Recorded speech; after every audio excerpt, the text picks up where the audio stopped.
Oh yeah, it's a great way to start out. You are in for a treat today, folks. It's a first here on New Day Cleveland. We're attempting to make strudel in studio, and here to help is Ann and Sue from Annie's Signature Sweets.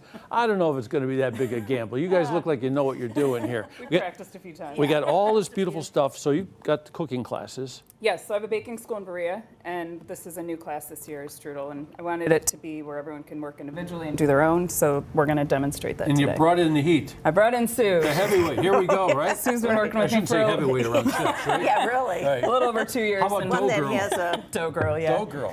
Okay, so this is an art. It's a skill that's been around for a long time. right. Right. So where do you begin and how does it work?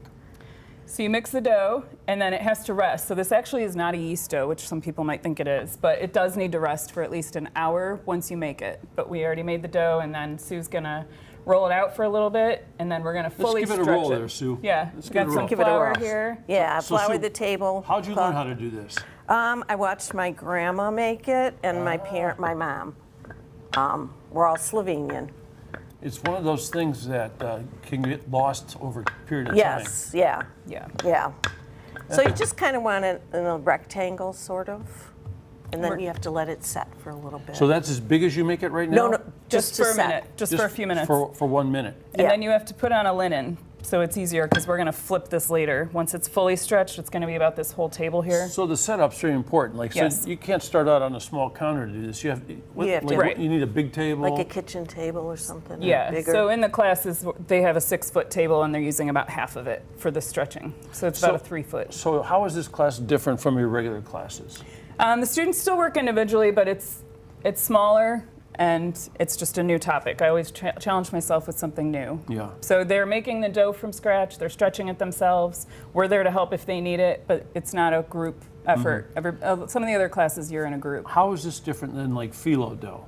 It is is similar to phyllo dough. Yeah. Yeah. So you want to pull it as thin as you can so you can read a newspaper underneath Transparent. it. Yeah, so we're going to pull it and come back a little bit later. Okay, so and you'll be able to see how thin we get right it. now, all you do is you get it to this So size. Sue can and- start doing it now. Okay, yeah. Let's see what it looks like when you start. Yeah. You just want to, kind of like pizza. So it's about elasticity. So what gives it Yeah. the elasticity?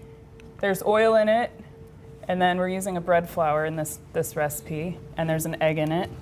But yeah, it stretches. Like I said, it's not a yeast dough, which initially I didn't know that. This is like anti-manicure dough.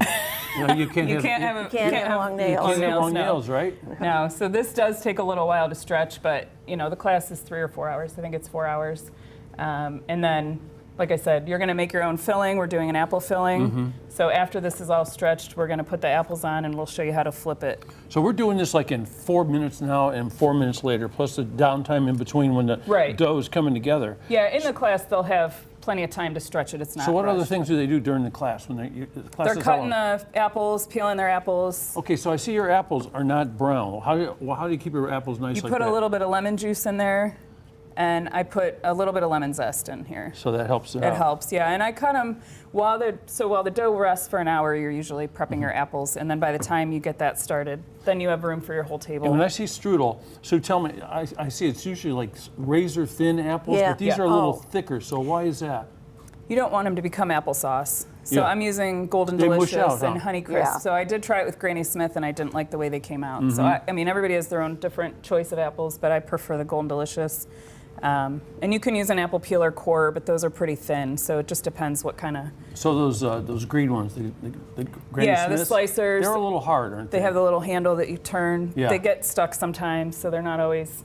So we got. So Sue, that's working out great. Yeah, now. So you now can we're starting to see. Yeah, and you want to start at the center keep to pulling. get it and keep pulling, and then you can work on the ends later. So I understand now why it's not as popular as it used to be, because you have to be patient. People Yeah. aren't patient anymore, right? Right, that's what it is, patience. Baking is patience, and a lot of people are scared to bake because Yeah. they say it's so scientific. But Well, I imagine back, when they were making this, invented this kind of thing, they had other things they could do in between. Like you could probably throw one of these together. Like, what are these from different classes here? yeah, so I have over 30 classes on my website right now. You always work individually. My 8th anniversary, I call it, is next week in 8 days, actually, ironically. But this is a lemon lavender cake. And it's coming to be up. So for what my kind of anniversary. dough is this compared to like that? This is a cake batter. So soft, fluffy, aerated, and then a Swiss meringue buttercream. So you cook this in like a paper thing almost, like Like a little foil pan. And then sticky buns, always a fall favorite. That's coming up in who September. doesn't want to have sticky buns, I mean, right? come on, yeah. And then this is called a de croix. It's a hazelnut meringue layered with a buttercream with Nutella. In French, de quoi would mean like, It's like who a- what? I'm not French, I'm Irish Italian, but it's a hazelnut nut cake. How much? How many? Yeah, but I have Right. over 30 topics: cakes, pies, cheesecakes, cookies. I have a Viennese world class coming up. That's great. Pizza, all different stuff. Look at Sue. Sue's going Sue's crazy going over at it. here. She's good at this. You're stretching it. Well, we stretch things here. Our producers get mad. They start waving at you. So we don't want to start stretching now. We're going to come back. We're going to see how this works out a little bit later. Check out the screen right now. You can see all the information you need if you want to get involved in the class. And of course, you want to get involved in any of Annie's great classes. Been doing it 8 years and getting better and better and better. I remember when we first started. Yeah. It was like, it was the beginning. Yeah, I have an open house next week that free to attend from 5 to 7 on the 27th. There you go. Well, Yep. thank you. We will get back together Yep. again.